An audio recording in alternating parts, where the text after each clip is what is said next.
कांद्याबाबत सध्या सर्वाधिक धक्कादायक स्थिती आहे असं म्हणून शरद पवारांनी सरकारवर तोफ डागली आहे। 15 दिवसांपूर्वी नितीन गडकरी यांच्याकडे दिल्लीत या संदर्भात बैठक झाली होती। त्यात राज्याचे पणन मंत्री सुभाष देशमुख, सदाभाऊ खोत हे उपस्थित होते।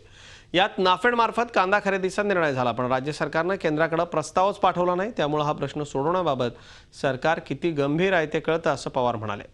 हा विलंब शेतकऱ्यांचे संसार उद्ध्वस्त करणार आहे, त्यामुळे सरकारने तातडीने हा प्रस्ताव पाठवावा किंवा दुसरा काहीतरी पर्याय द्यावा असं पवार म्हणाले। जी केंद्राची मार्केट इंटरव्हेन्शन मार्केटमध्ये किमती शेतीमालाच्या पडल्या तर हस्तक्षेप करायची एक योजना आहे, तिचा उपयोग इथे करावा असा प्रस्ताव त्यांच्यापुढे ठेवला। त्याप्रमाणे जर नुकसान झालं खरेदीमध्ये तर 50% राज्याने भरायचं असतं आणि 50% केंद्राने भरायचं असतं।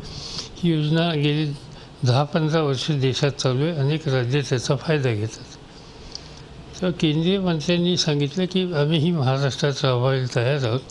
महाराष्ट्र सरकारने आम्हाला प्रस्ताव तसा सादर करावा आणि तो आम्ही सादर करू 1-4-2 दिवसात हे सांगितलं। पण ज्यावरती खरेदी झाली नाही त्यावरती अद्याप याच्यावर इफेक्टिव्ह स्टेप घेतलेले नाहीत असं दिसतंय। आता मी चौकशी केली केंद्रामध्ये, तर मला सांगण्यात आलं केंद्र सरकारच्या ऑफिसमधून की आमच्याकडे राज्याचा प्रस्ताव यायचा होता, तो आलेला नाही आणि त्यामुळे आम्ही नाफेडच्या मार्फत खरेदी करत नाही। हा विलंब आज कांदा उत्पादकांचा संसार उद्ध्वस्त करणार आहे। झी 24 तास रहा एक पाऊल पुढे।